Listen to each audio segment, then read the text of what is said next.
I am thrilled, excited, and happy to let you know that the CBSE board exam 12th results have been announced on 13th May 2025.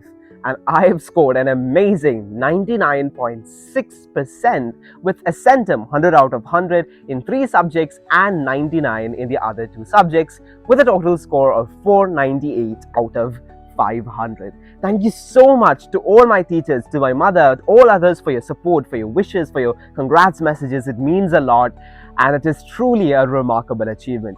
In this video, I'm going to share my experience. How can you do the same or even better? What is the study tips and techniques which I've been using? We'll be addressing some myths, some decisions you will have to take along the way. Did I sacrifice, or how much hard should you invest in your studies? All of it would be addressed. I'll be speaking about my perspective going throughout my experience of 10th and 12th standard as well. So without any further ado, let's begin. Hello and welcome back to another brand new episode of Let's English. Please do subscribe and join the channel, and don't forget to hit the like button if you enjoy this video. Alright, let's start with 10th standard.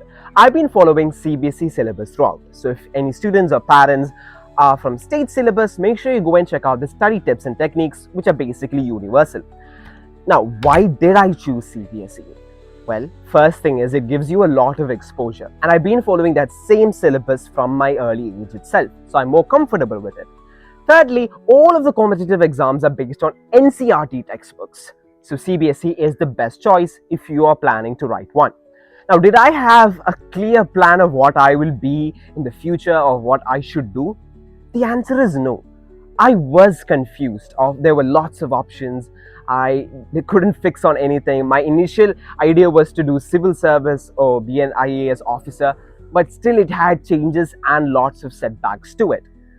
So choosing CBSE gets you prepared to attend any competitive exam, even if your plan changes. That's the main reason why I chose it. Now let's start with 10th standard. How was my marks? In 10th, I scored 96.4%.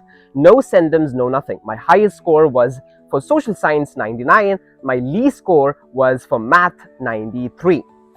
I had 4 A1s, losing an A1 in Malayalam, and I'm still very disappointed. I scored 97 marks in Malayalam and got a B1 grade. Imagine that. For me, 97 is a big thing. I studied to read and write Malayalam when I came to Kerala from 5th standard onwards. My teachers struggled a lot. They prepared me. I scored 97, but at that time, 99 was the cutoff mark if you need an A1. That was the case. Now, my 5 subjects were English, social science, science, then 2 languages, English and Malayalam. Those were my 5 subjects.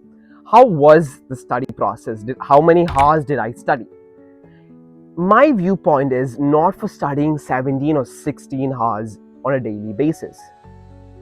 For me, I can max study up to 1 hour in one sitting. 1 hour in one sitting. But that 1 hour would be invested fully on studies. That means no distractions, no nothing. Whatever I study in that 1 hour, I should be able to, memorize, or I should be able to recover or know what I should be studying. That's the main concept which I used to follow. So 1 hour, then break, then the next 1 hour, then break. No continuous sitting, because I know that I won't be able to do it. So the main study tip which I would actually like to say in the beginning itself is know yourself. Analyze yourself, evaluate yourself. How many hours can you study in one setting? And then how many hours will you be distracted or your mind will shut down? Maybe it might be 30 minutes for some students, or it can even go up to 2 hours. It all depends upon your personality, your capability, and your potential. Understanding it can be really, really helpful. Don't go for other suggestions that study 4 to 8 hours daily on a continuous sitting. They just take 5 to 10 minutes. That might not work out for everyone. For me, it does not.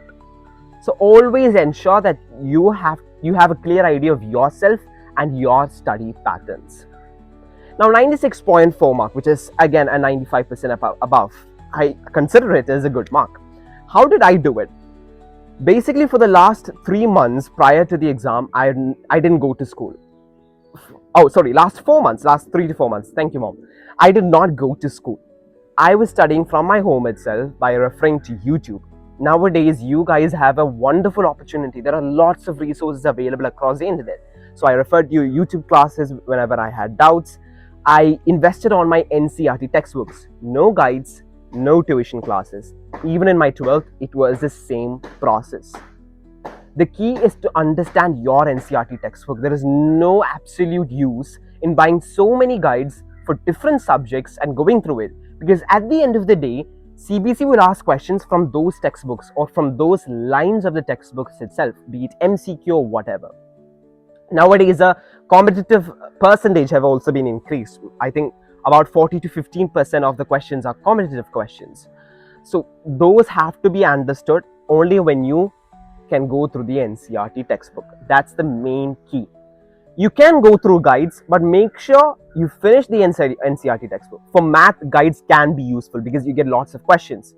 But again, go through all the exercise questions in your 10th textbook itself and then later go on for guides. The main thing which I did in those 4 months was go to the NCERT textbook first and foremost, and secondly, go through sample papers. Going through sample papers and going through previous year board question papers helps you a ton. Trust me. You can understand the pattern of questions, how the questions are coming, from what all nooks and crannies are they asking from. Everything can be evaluated just by attending and doing a lot of sample papers. Initially, don't do it with time. Just go to the sample papers, and then at least, I say thrice, 3 to 5 times, make sure you go through like a full-fledged board exam experience in your house. Parents play a key role in giving that support. So if a kid is doing it, you should make sure that no distractions are happening. You should give that exact board exam kind of atmosphere. Goosebumps, feeling butterflies in your stomachs, nervousness, all is normal. Even I had it. But it can be escalated when you're not prepared at all. Even if you're prepared, you still can have. And that is actually a good sign. That gives you a bit more, seriousness for your exams. That's all about 10th. Now we'll be covering about after 10th, the major decision. Science, commerce, or humanities. How was my idea? You might be thinking, oh right, 96%, 95 above, this kid exactly knows where to go. He chose science stream and he scored 99 in science. Nope, that was not the case. Even then I had confusions. I didn't have any personal interest. I was good with any stream.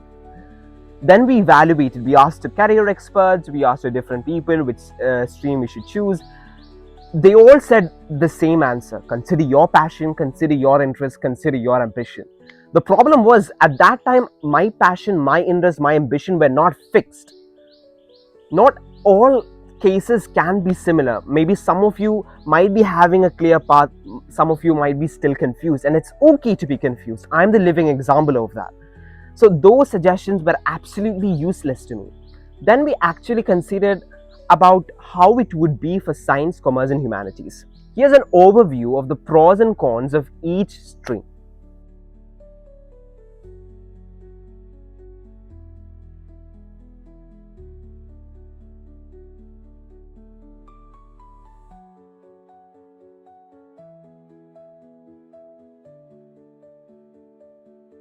Alright, now you might be thinking, why am I doing this video? Is it to boast or brag about my achievements? Absolutely not. Let me tell you one thing.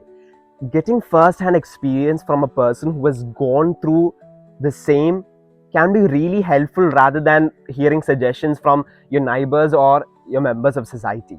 If you want to pick science, go ahead and ask to a science stream student who have excelled in that particular stream. Because then you know exact, or you can get the concrete or the genuine evidence and feedback, and then you can go ahead. That's the exact reason why I'm doing this, because that's the thing which I had struggled at this particular point, which stream to choose. Now, I chose commerce stream at last. Why? As you all know, I am very much interested to speaking. I also attend lots of programs in and outside India, either online or offline, where I'll have to miss classes, where I'll have to take leave for my preparation, etc. Considering all of those options, we opted commerce stream because commerce gives you a bit more freedom. It gives you a bit more, a let loose type of thing. Now, that doesn't mean commerce is very easy. Comparatively, or comparing to science, commerce is a bit easy because you don't have to go for physics, chemistry, biology, math. All of those subjects are not there unless and until you choose math for commerce. That was the reason why I picked commerce, because if I lose classes in science stream, that is at the end of the day going to be a big burden. Then you have lots of records, assignments for each and every subject which has to be completed on time. Otherwise, that is going to pile up, and at the end of the day, I'm going to have a stressful weekend.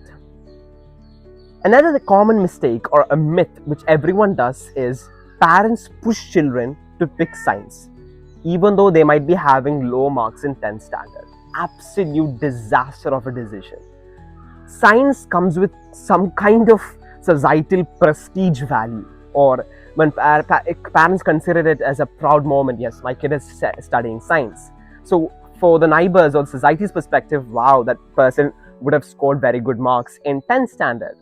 That is not the case. If your kid could not achieve great marks in 10th standard, whatever be the reason, he might not be able to do the same in science. Even I know, even my mom works in a school or a college. She knows experiences where people chose science because of parents' pressure, and they failed 12th board exams. What is the absolute use of that? Imagine that kid chose commerce or humanities. They could at least say that, well, my kid has cleared 12th exams. See, prestige value is of no reason. At the end of the day, it's your kid who has to reach anywhere. Whatever stream you choose, it has lots of opportunities. So always consider your children's interests or their comfortableness rather than your prestige value or the kind of power or enjoyment you get with science. Now, when I chose commerce initially, even I received lots of criticisms. People undervalued me. When I go for programs and I say, I'm a commerce stream, oh, then they already have that kind of evaluation going through your mind. This kid is not that kind of high achiever in 10th standard. That's why he chose commerce. And then later when they ask, what was your 10th grade? And I say 96. And they said, wow, why didn't you choose science? One of the major questions, even when I heard while I was going to the school to take admission, I was rejected 3 to 4 times for picking commerce. They said, come on, go and analyze once again. Think science. Why don't you take science? You have this much mark. It would be easy for you. But my mother was was supporting me very nicely that we initially confirmed on the commerce stream itself. That kind of support is necessary for each and every student. If your kid has an interest in humanities, support that. Don't just pressure him or her for picking science or commerce, because interests matter a lot. Now, if you have no absolute interest, as I said, go and ask to each student of different streams, hear their experiences, and after it, evaluate and then choose a stream of your interests. Now, going through commerce. Now, the further video would be useful for only commerce students, although the study tips techniques would be shared at the end of this entire commerce background, and then you can go through it. If you do need, we can even conduct an interview with science and humanities topper of my school. We will be absolutely happy to do that and help you in your academics itself. Let's break this myth. Is there any connection between +1 and +2? I had 5 subjects in commerce. First, English language, and then we have business studies, accountancy, computer science was the main subject for us. The 5th one was home science, Arabic, or economics option. Initially, our idea was to choose home science because I'm interested in cooking and all of that. But then the teacher said that only girls opt for home science in that school. So then we crossed that option. Arabic, of course, I had no idea. And then we finally chose economics. Most of the things which happen in my life are by chance. Then it turns to become powerful choices. So faith is a very important process, be it academics, be it any other activity you do. Sometimes, so what I have to say is trust in his plans. That's maybe what God has sealed for us. Anyway, English, as you all know, there is all of the subjects or the chapters are varied between in +1 and +2. Now, business studies. There isn't a connection between +1 and +2. Although some of the concepts in +1 will be required for +2 accountancy, although not necessary. Second, accountancy. Yes, base is very, very important. In +1, you'll be studying about partnership accounts. In +2, it would be about company accounts. No real connection, but base facts like journal entry, ledger, how to draw it, how to draw the balance sheet. Some of those concepts will be really required. So if you don't have base, you'll be struggling in plus 2, it would be a roller coaster ride for you and absolutely catastrophic. The next thing, computer science. Is there a connection? Yes, there is. For plus 2 in CBSE board exam, plus 1 syllabus is also added. That means question will be asked from plus 1 also. That's the only subject in commerce where plus 1 would be asked for plus 2 CBSE board exams as well. So plus 1 is very much mandatory in that. And then we have economics. Is there any connection? No, there isn't. Totally different subjects. For plus 1, it would be microeconomics and statistics. For plus 2, it would be macroeconomics plus Indian economy.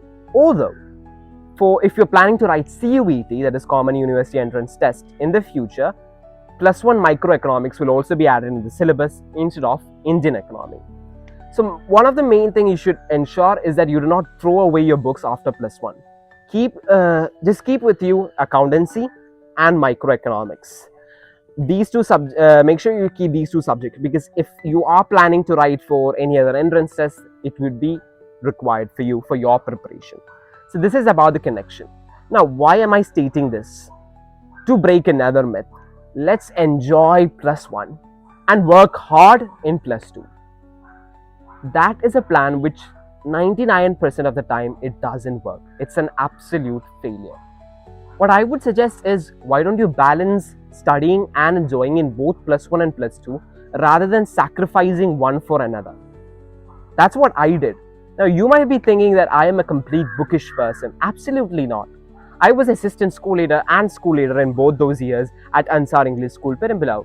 I had been going for lots of programs. All of you who might be following on my Insta page or even in YouTube can see many of my training programs, many of my achievements where we went out to collect awards, etc. We went to Delhi during plus 1. We went to Dubai during plus 1. In plus 2 also, we went to lots of other destinations. All of this happened in these 2 years span of my life. So there was no sacrificing, there was no nothing. It was just a play of balance. Even at the start, I received a lot of criticisms, a lot of questions from my friends, from my society, even from some of my teachers. Why did you choose commerce? And this was a reply. And then they later understood and respected this decision. People will always judge you, but when they understand your life situation and everything, then some of them will start respecting you, respecting your decisions. That's what happens in life. So always be confident about yourself. Don't go out or be dull because of others' criticisms or judgments. Try to have no regrets in your life due to others. Okay, for yours, if those regrets happen because of you, then you are the only one to be blamed of. Make sure you don't do such a thing in the future. So that's the major thing which I have to say. Now, on a daily basis, how much did I study? If it's a normal weekend or normal school day, I'll be studying for 2.5 to 4 hours max, or 2.5 to 3 hours. That's my study pattern. If it's a holiday, that would be extended to 5 to 6 hours. Again, as I said, 1 hour sitting and a few minutes of break. I always used to treat myself after that 1 hour, especially near to the exams. After that 1 hour, I'll be having a piece of chocolate or something sweet. It gives me some kind of boost or happiness. That inner motivation or self-motivation is very much required when you attempt these kind of exams, because it's not a silly matter. It has its seriousness, but it is at the same time, it isn't that tough if you prepare accordingly. So those are some of my study tips and techniques. Now, when you're in your class itself, make sure you pay full attention.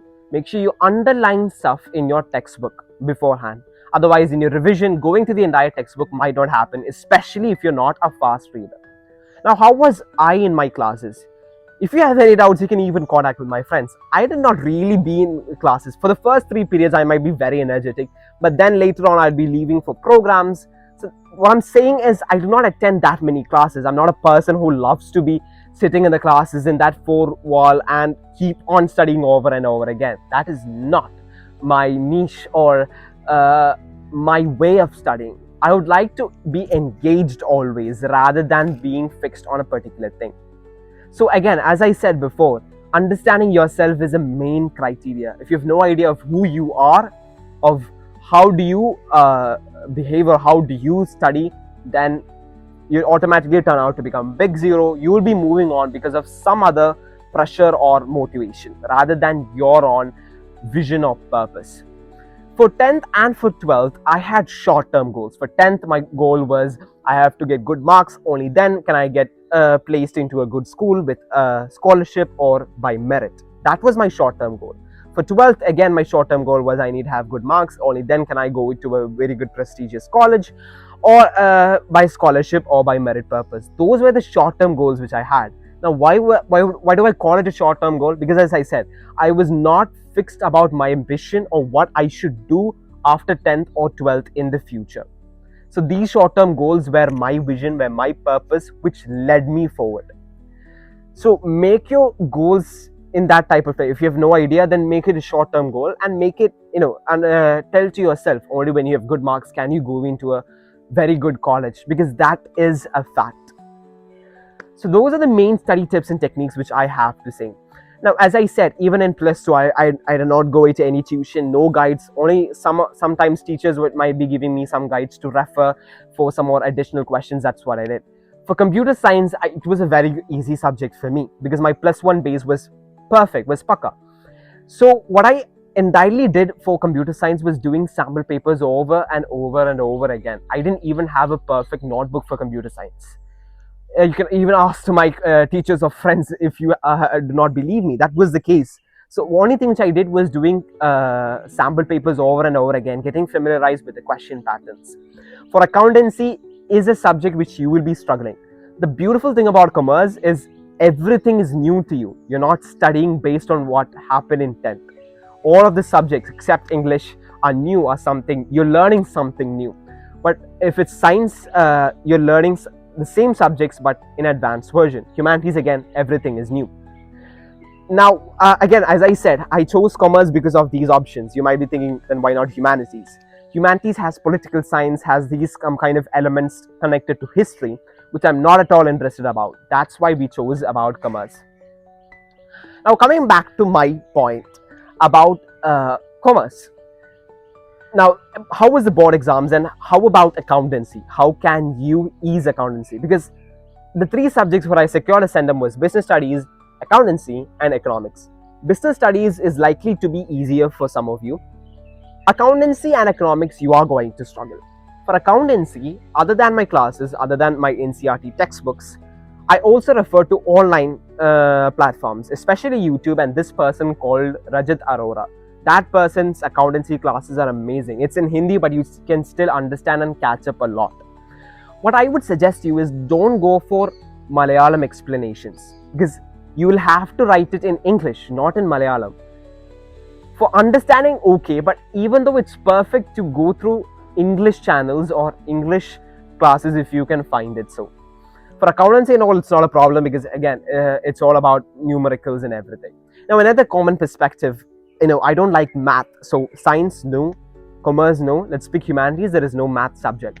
For commerce, the only math thing you should have to do is do the basic addition, subtraction, division, and multiplication. That's the only thing of math element which comes in about it. If you don't know all of these 4, then yeah, you should choose humanities. But these are basic operations which you have to do in accountancy. Now, economics. How was economics for me? Again, a subject which some of you might struggle with. Economics would be one of my favorite subjects because it is it has practical applications, or it is connected with your daily life. And economics, there are also a lot of numericals which I'm very much interested about. So that's why economics was a very good subject for me. If you like particular subjects, it would be a cakewalk for you. If not, that's where you will have to work on a lot. So go for a self-motivation and change that perspective about subject. Don't dislike a subject because of a teacher, okay, or because of how the book is or anything. Try to accept those subjects because you have no other option. You have to study it if you need to get good marks. Projects, records, all of that. Let's address that one also. You'll be having a project on all of the subjects, on all of the 5 subjects which I mentioned, plus a record in computer science. Economics, what happened in our school, I don't know in other cases, what happened in our school was, we had a project in plus 1, and that same project, if you chose a topic which was connected with plus 2 or a general topic, that same thing is itself needed for plus 2, which largely helps us to reduce that particular burden. So in plus 1, if your teachers ask you to prepare a project, choose a topic which is connected with plus 2 So you can do the same, just add a few more papers or do a few corrections. That was my case. I didn't have to do nothing special on economics. The topic which I chose was digital India. And choose a topic which you know, because you will also be having viva and practical marks. For all of the four subjects, English, business studies, accountancy, and economics, the paper is out of 80. 20 would be your practical plus viva. For computer science, the paper would be out of 70. 30 would be your project, your viva, your record as well. So that's how the marking scheme is all about. Now, as you all know, scoring a centum is not easy, because if a paper goes above 97, 4 to 5 people will be scrutinizing it, will be checking it, trying their maximum to reduce their marks. So how can you do a perfect or present a perfect paper? Presentation is the key. How you answer the questions. Always note to not write it in paragraphs. Rather, use points and write it in point wise. Underline the key concepts with a pen itself rather than using a pencil, because it helps in highlighting. As for me, my handwriting is not the best. It's not the great. But I still secured a centum, because the way how we write it can really impress people. Also, these vocabulary and everything can also help a lot, because then the person who's checking it will get a good perspective of how you present it. Try to use exact lines of NCERT textbook rather than cooked up lines, because that also helps you a lot in securing good marks, because in the marking scheme the answers will be written from the NCERT as well. Now, for accountancy, using guide is okay. It is good to use guides, because accountancy NCERT textbooks are not really useful. If you need better questions, you will have to use guides. Either you can purchase it or you can ask it to your teachers, who will always be ready to lend to you. Other subjects, it's fine. Go to the textbook itself. For economics, again, guide would be necessary. NCERT textbooks is not useful in that case. So that's all about how plus 2 commerce it was, and I was lucky to score that much marks. Again, faith, luck, everything comes into tune when you have to become a school topper and everything. 99.6%, I've set a new signature or broke the record of Ansar English School, which has a very big history. So that means a lot to me. I'm the first person to score such high marks. Now let's also talk about my future plans. Have I decided anything yet? The answer is yes. My future plan is to becoming a CA, chartered accountant. We were confused about doing an integrated BBA plus MBA, CA, and IAS. Then the degree option was cancelled out, because even if you score great marks in entrance, scholarship options are very little in India, and I think that is one of the main negatives. Although India says that education has to be boosted, scholarship or merit availabilities to children are very less, and something which has to be worked upon in the future. So then we chose about chartered accountant, which is not as expensive, which gives you a job guarantee, which is hopefully not affected by AI and everything. That's how I chose chartered accountant. Coming to IAS, again, it's all connected about current affairs and history, which I'm not very much interested. So that was the reason why I chose chartered accountant. I've taken admission. Classes will begin soon. So videos all will be little, because all of you know about how CA and everything was. Do include me in your prayers. Maybe after till date, from 5 years onwards, maybe new video will be uploaded about how can you crack CA exams from a habitual CA. Why not? That can also happen. So do include me in your prayers. I wish all the best for your exams, be it 10th or 12th. I'm sure you all can do a great job. Working hard and being consistent is a thing. And if you have any passion or interest, make sure you don't sacrifice it and take it along with you. Be it sports, be it any other extracurricular activities. Go to schools which you get more exposure in that field. Ansar was such a school for me. Lots of opportunities was there. So make sure you pick out schools like that. Then at the end of the day, consider your interests. Don't go for societal pressure, because they might not be knowing much. So ask from people who have gone through the same. Again, consider your individual interests as well. It's okay to be confused. It's okay to have no idea about your future, because I was such a person, and look at where I am now. So that's the basic thing of all of that. Even though, let me know in the comments if you want to know about science or humanities. I'll be conducting an interview with science toppers and humanities toppers of my school, where you can get feedback or evidence regarding that as well, if you are opting for science or humanities stream. That's it for today. See you in some future videos. Videos will be a little less because of CA preparation and everything. Anyway, bye bye.